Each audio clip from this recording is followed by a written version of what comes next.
नमस्कार दोस्तों, स्वागत है आप सबका हमारी आज की इस तीसरी वीडियो में। तीसरी किसकी? ये सीरीज की। ये सीरीज जिसमें हम बात कर रहे हैं कोर्स कैसे बनाएं, उसे सेल कैसे करें, इस बारे में।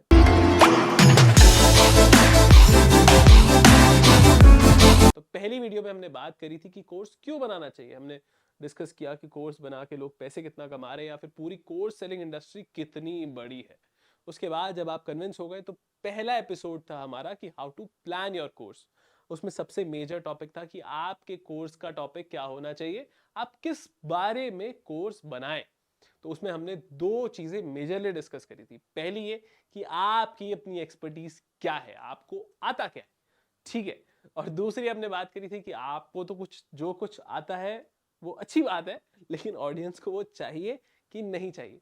उसके लिए हमने बात करी थी कि आपको कुछ चीजें करनी होंगी। और लेट्स से आपको समझ में आ गया, आप इस कोर्स टॉपिक पर पहुंच गए कि भैया ये टॉपिक है जिस जो मुझे आता है, ऑडियंस को चाहिए, हम इसके बारे में कोर्स बनाएंगे। अब ये हमारी तीसरी वीडियो की बारी आती है जिसमें हम बात करेंगे कि इस कोर्स को, इस जो टॉपिक को हमने डिसाइड किया है, उसे हम स्ट्रक्चर कैसे करें, कैसे डिजाइन करें और कैसे उसे एंगेजिंग बनाएं। क्योंकि आप इंफॉर्मेशन दे दोगे, आओगे, कैमरा चलाओगे, रिकॉर्डिंग करोगे, बातें करोगे, बहुत अच्छी बात है, लेकिन उसके साथ साथ दो चार कदम और चल के आपको अपने कोर्स को थोड़ा सा एंगेजिंग बनाने पे भी फोकस करना होगा। तो अभी देखिए, हमने दूसरी वीडियो में क्या बात करी थी कि अपने कोर्स का जो मापदंड है उसको क्या रखें कि आपका कोर्स ऑडियंस के कोई ना कोई प्रॉब्लम को सॉल्व कर रहा हो। यानी कि आपने कुछ सोचा होगा कि मेरे कोर्स में मैं ये बातें करूंगा, इससे ऑडियंस की प्रॉब्लम सॉल्व हो जाएगी, चाहे वो जो भी बातें हो। उन बातों की एक लिस्ट बना लीजिए, सूची बना लीजिए। अब उन सूची का क्या करेंगे, हम उस इंडेक्स का क्या करेंगे, उस इंडेक्स को हम एक ऑर्डर में रखेंगे। किस ऑर्डर में रखेंगे, यहां अब एक इंटरेस्टिंग बात आने वाली है दोस्तों।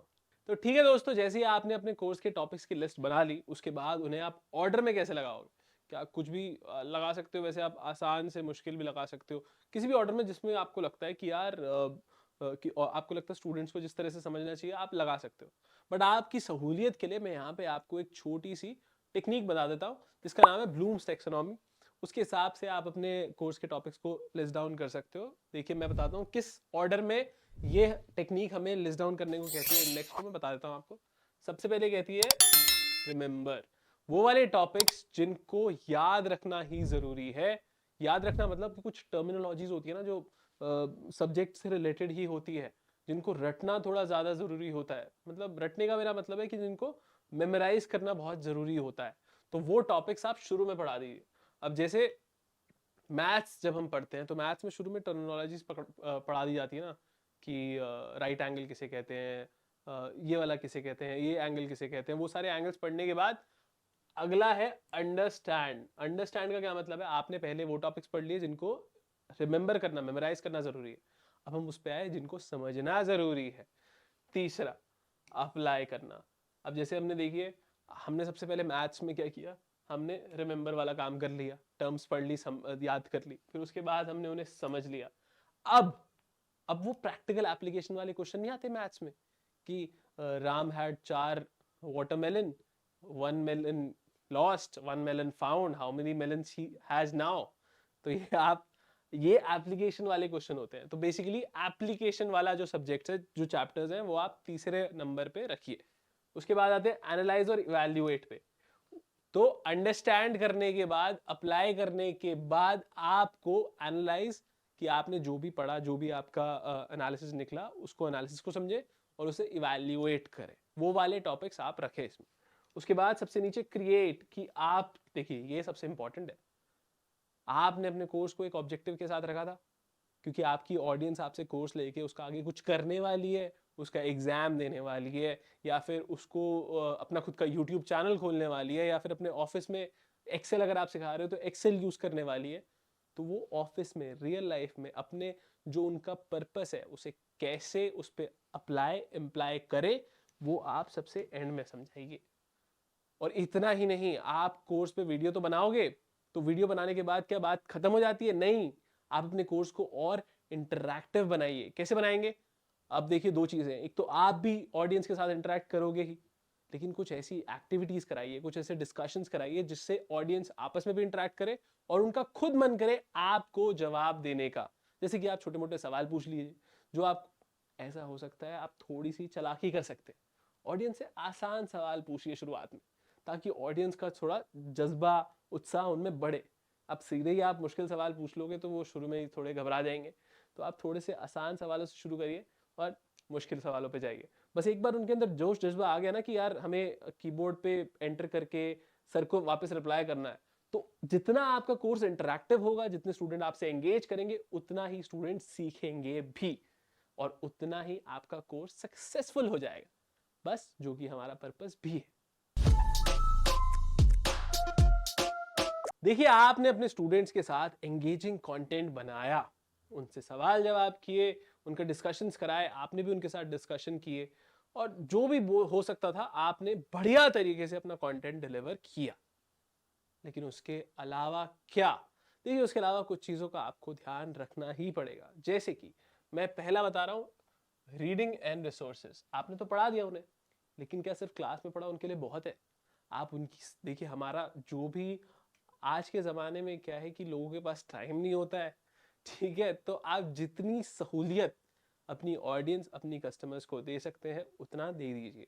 सबसे पहला वही है, आप उन्हें रीडिंग और रिसोर्सेज, रीडिंग के रिसोर्सेज पकड़ा दीजिए, ताकि जैसे आप नोट्स बनाते हो ना अगर क्लास के अंदर, ऐसे ही जैसे लिख के, तो इनको सेव कर लीजिए, ये सेव हो जाते हैं अगर आप स्मार्ट बोर्ड पे पढ़ाते हो तो।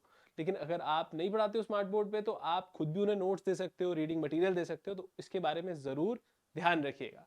दूसरा, असाइनमेंट्स एंड असेसमेंट्स। ये बहुत ज़रूरी है दोस्तों, सिर्फ स्टूडेंट्स के लिए नहीं, आपके लिए भी। असाइनमेंट और असेसमेंट स्टूडेंट्स के लिए तो इंपॉर्टेंट है ही, क्योंकि फिर वो जब असेसमेंट्स अगर रेगुलरली होते रहेंगे तो उनकी रेगुलरली रिवीजन होती रहेगी, और रिवीजन होती रहेगी तो उनको अच्छे से आएगा, और जितना वो सीखेंगे उतना आपके लिए आपका कोर्स हिट होगा। ये बात तो है ही। लेकिन इसके अलावा आपको भी क्या बोलते हैं, आपको भी एक जानकारी मिलेगी कि आपका कोर्स चल कैसा रहा है, क्या बच्चों को समझ में आ रहा है, और बच्चों को अगर नहीं समझ में आ रहा तो उसका रीजन क्या है, इसके बारे में आपको सोचना पड़ेगा। ठीक है। तीसरा, इंक्लूड डाइवर्स पर्सपेक्टिव। देखिए, आपने तो अपने पर्सपेक्टिव के बारे में बता दिया, लेकिन हो सकता है आप जिस बारे में पढ़ा रहे हो उसका किसी और, उसके बारे में कोई और कुछ और सोचता हो। तो ऐसा भी कर सकते हो। लेट्स से अगर आप एक्सेल पढ़ा रहे हो या एक्सेल सिखा रहे हो, तो आप इंडस्ट्री में से किसी ऐसे बंदे को ला सकते हो जो ऑलरेडी एक्सेल में प्रैक्टिकली काम करता है। या अगर आप एक फील्ड में एक्सेल यूज करते हो, तो आप किसी दूसरे फील्ड वाले बंदे को ला सकते हो। तो बेसिकली डाइवर्स पर्सपेक्टिव अगर आएंगे तो ऑडियंस को थोड़ा और उनका दिमाग खुलेगा, और आपके कोर्स के लिए तो फिर फायदेमंद है ही। चौथा, विजुअल लेआउट। ये भी इंपॉर्टेंट है। देखिए, हमने बात करी थी कि रीडिंग एंड रिसोर्सेज की और विजुअल लेआउट की। मैं बता देता हूँ बेसिकली होता क्या है। जब आप अपने कंटेंट को लिखते हैं तो आप बहुत कुछ लिख सकते हो, आई नो, लेकिन क्रिएटिविटी या कन्वीनियंस वहां है जब आप अपने कंटेंट को इस तरीके से लिखे कि ऑडियंस के लिए समझने में बहुत आसानी हो। कोशिश कीजिए कि जैसे अगर आप समझा भी रहे हो तो आप ज्यादा से ज्यादा फ्लो चार्ट बना के समझाएं, और आप अपने रीडिंग मटेरियल में भी सिमिलरली फ्लो चार्ट ही इंक्लूड करें, और जितनी ज़्यादा ड्राइंग हो सके, फिगर्स हो सके, उनसे ज़्यादा समझाएं। क्योंकि आपको भी पता है, या आपका भी एक्सपीरियंस होगा, मेरा तो एक्सपीरियंस है ऐसा, कि हमें ज़्यादा इजीली समझ में आता है जब हम इमेजेस के थ्रू समझते हैं। बल्कि मैं तो ऐसा हूँ कि मैं अगर फिक्शनल किताब भी खरीदता हूँ ना, या नॉन फिक्शनल किताब भी खरीदता हूँ, तो मैं सबसे पहले उनमें पिक्चर्स देखता हूँ, और वो क्योंकि एक्साइटिंग बहुत होती है। तो इन बातों का ज़रूर ध्यान रखें अपने कोर्स को बढ़िया एक लेवल ऊपर ले जाने के लिए।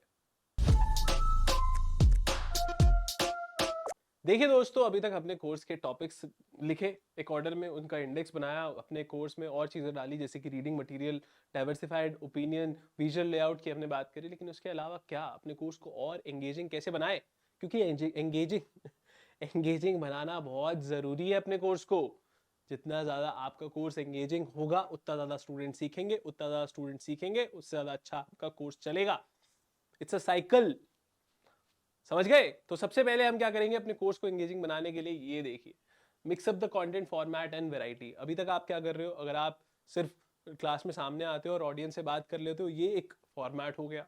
लेट्स से आप किसी और महारथी को लेकर आए और उनके साथ बैठ के हमने बातें करी, तो एक वो पॉडकास्ट वाला हिसाब किताब हो गया। और आप विजुअल एनिमेशन बना सकते हो। तो अपने अलग अलग वीडियो फॉर्मेट्स को स्टूडेंट्स के मतलब स्टूडेंट्स को समझाने के लिए अलग अलग वीडियो फॉर्मेट यूज कीजिए। दूसरा, इंटरैक्टिव एलिमेंट्स डालिए, क्विजेज लीजिए, पोल्स लीजिए, उनके आपस में डिस्कशंस कराइए, उनके साथ डिस्कशंस खुद कीजिए, उससे आपका कोर्स इंटरैक्टिव बनेगा। तीसरा, गेमिफिकेशन। गेमिफिकेशन का क्या मतलब है कि आप जैसे गेम्स में देखते हो, गेम्स में ना बैजेस मिलते हैं और लेवल्स होते हैं, आप अपने कोर्स में वो चीज़ इनकॉर्पोरेट करने की कोशिश करो। अपने कोर्स में छोटे मोटे छोटे कंपटीशन रख दो, जो जीत गया उसे बैज दे दो, है ना। तो उससे आपका कोर्स में क्या है, एक वो कंपेटिटिव स्पिरिट आएगी। उससे क्या होगा, थोड़ा सा बच्चे और इन्वॉल्व फील करेंगे।